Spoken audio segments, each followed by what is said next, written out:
नमस्कार दोस्तों, तो I welcome you all on our channel Study Beast. और आज का जो हमारा सब्जेक्ट है वो फिजिक्स, और उसका हम सेकंड चैप्टर कर रहे हैं फोर्स। अगर आपने प्रीवियस वीडियो नहीं देखी है तो आप सर्च कीजिए force lecture Study Beats and you will find our lectures, और उसको देखिए फिर आप इन वीडियो को आगे बढ़ेगा। So our today's class is based on some important question जो कि आपके बुक के ही क्वेश्चन होंगे, एनसीईआरटी बुक के। सो चलिए स्टार्ट करते हैं with our first question, that is which of the following has more inertia. Inertia मैंने बताया हुआ है, मैं थोड़ा बता देता हूँ कि इनर्शिया होता क्या है। Inertia is directly proportional to the मास।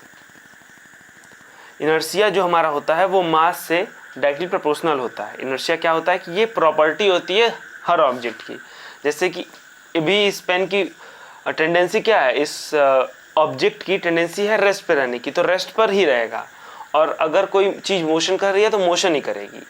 तो mass is directly proportional to inertia.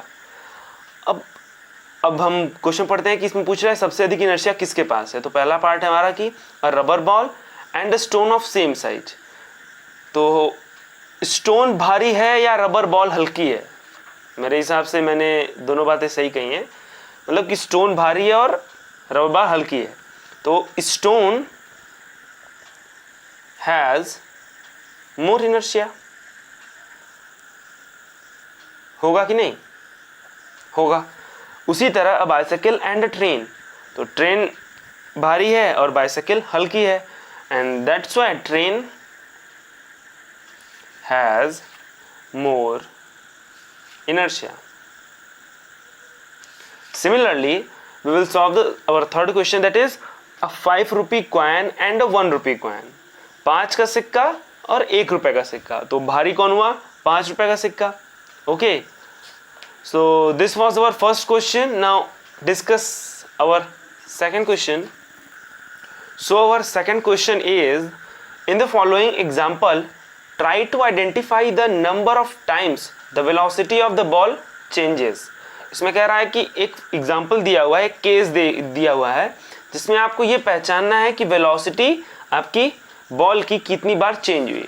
तो चलिए उस केस को पढ़ते हैं कि football player kicks a football to another player, मतलब अभी रेस्ट पे था। ओके, तो फुटबॉल प्लेयर ने उसे किक किया, तो पहली बार हो गया। ओके, जब फुटबॉल प्लेयर ने फुटबॉल को किक किया, ठीक है, अपने टीममेट की तरफ, who kicks the football towards the goal, और उसने दोबारा किक किया किसकी तरफ? गोल की तरफ, तो वो दूसरी बार हो गया। The goalkeeper of the opposite team collects the ball, अब उसने रोक लिया, अगेन इट्स वेलोसिटी चेंजेस, तो तीसरी बार वेलोसिटी चेंज हुई, and kicks it towards a player of his own team, और उसने क्या किया, जिसने गोलकीपर ने बॉल रोकी और बॉल रोक कर अपने टीम का जो प्लेयर था उसके पास फेंक दिया, तो again the velocity changes 4th time. तो हमारी वेलोसिटी कितने बार चेंज हुई है? 4 बार। ओके, और इसी क्वेश्चन में आगे है कि फोर्स किसने किसने अप्लाई किया। तो फुटबॉल प्लेयर पहला, फिर दूसरे फुटबॉल प्लेयर जो प्लेयर था हमारा दूसरा, और गोलकीपर ने, ठीक है, इन तीनों ने फोर्स अप्लाई किया। अब हमारा इसी में थर्ड क्वेश्चन जो है वो कहता है कि so our third question was, एक पेड़, ये हमारा पुराना वही बचपन वाला पेड़, आज तक बड़ा नहीं हुआ बच्चा, पानी देना पड़ेगा। तो इस पेड़ क्वेश्चन है ये है कि इसकी पत्तियां क्यों झड़ जाती हैं जब इसको हम तेजी से इसको पकड़ के ऐसे शेक करते हैं। ठीक है, ये हमारा पेड़ था और इसकी पत्तियां क्यों गिर जाती हैं इफ़ वी शेक इट वैगरसली। ऐसा क्यों होता है? क्योंकि अभी जो हमारी लीव्स हैं उनकी टेंडेंसी क्या है? रेस्ट पे रहने की, वो भी रेस्ट पे रहना चाहती हैं, और हमने फोर्स लगा के उनकी टेंडेंसी को चेंज किया, and that's why they fall down. ये हमारा किस लॉ से होता है? Newton's first law of motion. Similarly एक बस जिसमें आप बैठे हुए हैं, ओके, आप बैठे हुए हैं और ये बस अभी रेस्ट पर है, आपकी अभी टेंडेंसी भी रेस्ट पे बैठने की है, और बस अचानक स्टार्ट हुई तो आप पीछे जाएंगे क्योंकि आप रेस्ट पे रहना चाहते थे, और अगर बस रुकी तो आप आगे की तरफ आ जाएंगे क्योंकि बस चल रही थी। उस समय आपकी टेंडेंसी क्या थी? चलने की, मोशन करने की, लेकिन ब्रेक लगा, गाड़ी रुकी, इसलिए that's why you fall towards, आप अपने आगे चले गए। ये भी उसी फर्स्ट लॉ की वजह से होता है, Newton's first law of motion. So let's discuss our fifth question. So our fifth question is, a constant force acts on an object of mass 5 kg। ये कह रहा है कि एक ऑब्जेक्ट पे एक कांस्टेंट फोर्स लगाते हैं जो कि 5 kg का है, तो हम लोग मास लिख लेते हैं m is equal to 5 kg for a duration of 2 second. 2 second तक उस पर फोर्स लगाया रखा है, तो t is equal to 2 second. Its velocity changes from 3 metre per second to 7 metre per second. मतलब एक ऑब्जेक्ट 5 kg का ऑब्जेक्ट था जिसके ऊपर हमने एक फोर्स लगाया 2 सेकेंड तक, उसकी वेलोसिटी चेंज हो गई 3 से 7 मीटर पर सेकेंड, यानी कि बढ़ गई। तो u हमारा क्या हुआ? इनिशियल वेलोसिटी u कितना हुआ? 3 मीटर पर सेकेंड, और हमारा फाइनल वेलोसिटी क्या हुआ? 7 मीटर पर सेकेंड। तो हमसे पूछ रहा है कि find the magnitude of the force. Okay, so force का हमने प्रीवियस वीडियो में डिस्कस किया था कि F is equal to M V minus U upon T. Okay, हम यहाँ पे अपनी वैल्यू पुट करते हैं, ये हमारा न्यूटन सेकेंड लॉ से आता है। यहाँ पे आप लिख भी सकते हैं कि न्यूटन्स सेकेंड लॉ। हम यहाँ पे वैल्यू को पुट करते हैं 5। SI यूनिट तो आपको पता होगा, अगर SI यूनिट में नहीं दिया होता तो so we have to first change it into SI unit and then we will proceed in the question. तो यहाँ पे हमारे सब kg मीटर पर सेकेंड में सब कुछ दिया हुआ है हमारे, यानी कि SI यूनिट में दिया हुआ है। तो हम क्वेश्चन में आगे बढ़ते हैं। m की वैल्यू मास 5 kg, v हमारा फाइनल वेलोसिटी कितना हुआ? 7 metre per second, u 3 metre per second, time हमारा कितना दिया हुआ था? 2 सेकेंड। तो हमारा कितना हुआ? 5 इंटू 4 अपॉन 2, 5 2 ज़ा 10। इसकी ऐसा यूनिट होती है न्यूटन, और मैंने आपको बताया है कि ये 10 kg metre per second square भी होता है। अगर मैं आपसे इसी में एक और क्वेश्चन पूछूं कि ये v minus U upon T क्या है?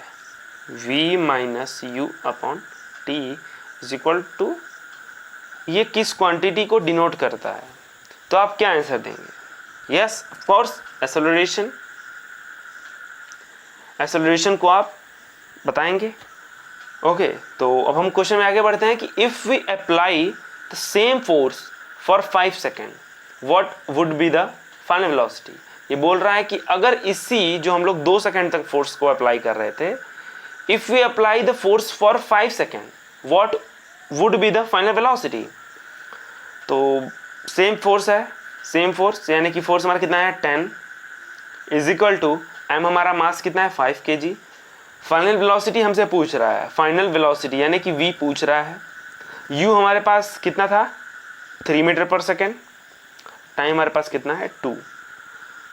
सॉल्विंग द इक्वेशन कितना आएगा? माफ कीजिएगा, यहाँ पे हमारा जो टाइम पीरियड दिया हुआ है ये 5 सेकेंड दिया हुआ है, तो यहाँ पे हम 5 सेकेंड रखेंगे। तो 5 से 5 मर गया, v minus 3 is equal to 10, जो कि हमें क्या देगा? v is equal to 13 metre per second. ये हमारा क्या हुआ? Final velocity if we apply the force 10 newton force for 5 second. अगर 5 सेकेंड तक बढ़ाएं तो वेलोसिटी और बढ़ जाएगी। सिंपल सी बात है, फोर्स हमने लगाया, वेलोसिटी बढ़ी, 2 सेकेंड तक लगाया, थोड़ी बढ़ी, अब ज़्यादा देर तक लगा दिया तो और ज़्यादा बढ़ गई 13 metre per second. So you have to think practically. Okay, so let us move on to our next question, that is which would require a greater force, accelerating a 2 kg mass at 5 meter per second square or 4 kg at 2 metre per second square. तो इस question में बोल रहा है कि force हम लोग को किसको ज़्यादा अप्लाई करना पड़ेगा, 2 kg मास को जिसको हम 5 मीटर पर सेकेंड से चलाना चाह रहे हैं, कि 4 kg मास को जिसको 2 मीटर पर सेकेंड चलाना चाह रहे हैं।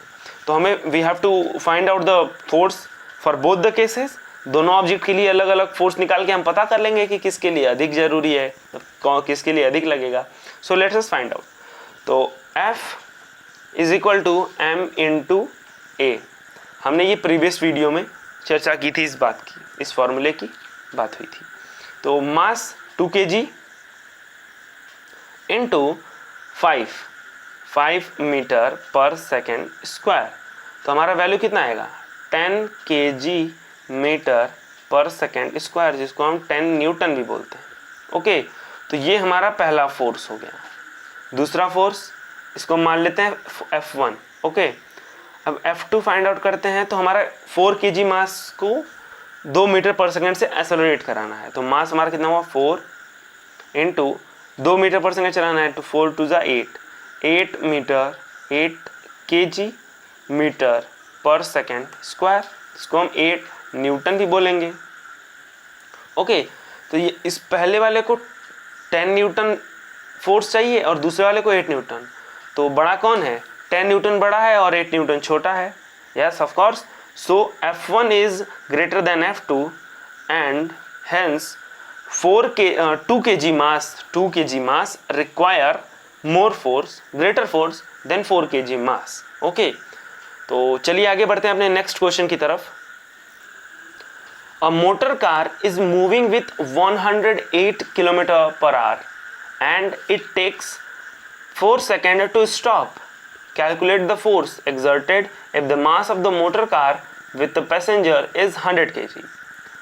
तो आप कुछ देर के लिए रुकिए और रिवाइंड कीजिए कि हमने फोर्स का यूनिट क्या डिस्कस किया था, kg metre per second square. Okay, लेकिन यहाँ पे तो किलोमीटर पर आवर में दिया है, तो इसको हमें first we have to change it into metre per second. Okay, तो हमारा क्या दिया हुआ है, स्पीड दिया हुआ है, velocity v is equal to 108 kilometre per hour. ये हमारा इनिशियल वेलोसिटी हुआ, क्योंकि अभी कार इससे चल रही है तो यहाँ पे u लिख लेते हैं हम, u is equal to 108 kilometre per hour. Okay, तो 108 किलोमीटर को मीटर में चेंज करें तो 1 kilometre is equal to how much metre, 1000 metre. Okay, 1000 upon 1 hour में कितने सेकंड होते हैं हमारे, 1 आवर में कितने सेकंड हुए, 60 मिनट हुए, और 60 पर मिनट में हमारे 60 सेकंड हुए, तो इंटू 60 दैट इज 3600 सेकंड। तो हम 3600 सेकंड रख देते हैं। ओके, अब हम इसको कैंसिल आउट करते हैं, 20 से 50 एंड 20 से इसको करेंगे तो 20 कट जाएगा 180। ओके, और एक जीरो से एक जीरो मर जाएगा, और 5/18 108 इंटू 5/18, 18 6 जा 108 एंड 6 5 जा 30 metre per second. This is what our initial velocity. और कह रहा है गाड़ी 4 सेकेंड बाद रुक गई, 4 सेकेंड बाद रुक गई, इसका मतलब क्या है कि v हमारा फाइनल वेलोसिटी 0 हुआ क्योंकि गाड़ी रुक चुकी है, एंड t हमारा समय हुआ 4 सेकेंड। ओके, और मास हमारा दिया हुआ है 100 kg। तो हम वैल्यू पुट करते हैं और फाइंड आउट करते हैं F is equal to m v minus u upon t। v हम m हम रखते हैं, m कितना है 100 kg, v हमारा 0 है माइनस 30 और 4 हमारा सेकेंड है। इसको हम सॉल्व करते हैं, 4 से 100 को डिवाइड करेंगे तो आएगा हमारा 25, और 25 को अगर 30 से मल्टीप्लाई करें तो हमारा फोर्स आता है -750 Newton.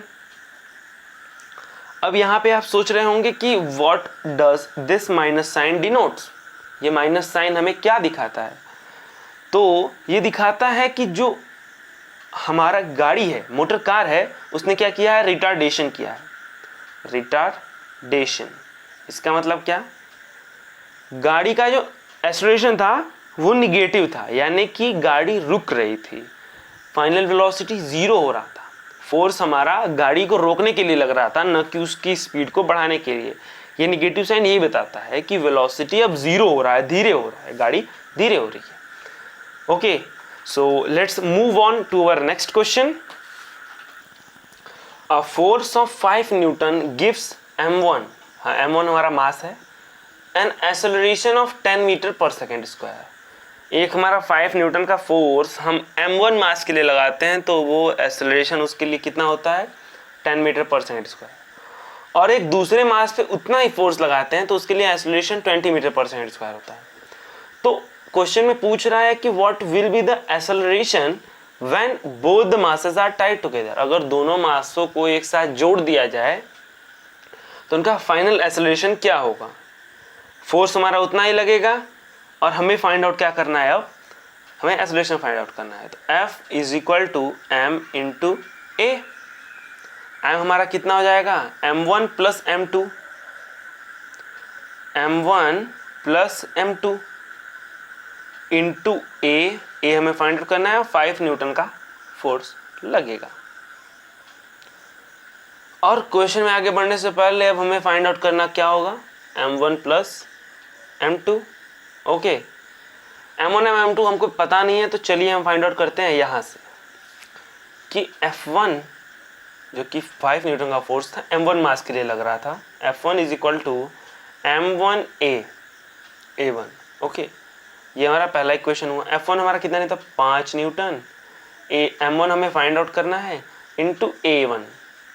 a1 10 metre per second square और 5 टू जा 10 यानी कि हाफ kg का हमारा पहला मास था। ओके, और दूसरा मास हमारा कितने का था? 5 is equal to m1 m2। हम हमारा सेकेंड इक्वेशन आएगा, हमारा एक्सेलरेशन कितना था? 20 मीटर पर सेकेंड स्क्वायर। अब m2 हमारा कितना आ जाएगा? यहाँ से इसको इधर डिवाइड करेंगे 1/4 kg, यानी कि m1 और m2 की वैल्यूज हमें मिल चुकी हैं, हाफ kg और 1/4 kg। तो चलिए यहाँ पे इसको रख देते हैं। यहाँ पे 5 is equal to 1/2 plus 1/4 into a. इसको एडअप करते हैं तो इसके एलसीएम आएगा 4, 2, 2 प्लस 1, ओके, 5 इंटू ए। अब ए हमारा कितना आएगा? 4 से 5 को मल्टीप्लाई 20/3, तो 20/3 metre per second square is our acceleration if we tied the both the masses. अगर दोनों मासों को हम जोड़ दें, ओके, दोनों हमारे जो ऑब्जेक्ट्स थी उनको अगर जोड़ दें तो इतना एक्सेलरेशन उनका एक साथ आएगा। तो लेट्स मिलेंगे अगली क्लास में, तब तक के लिए थैंक यू।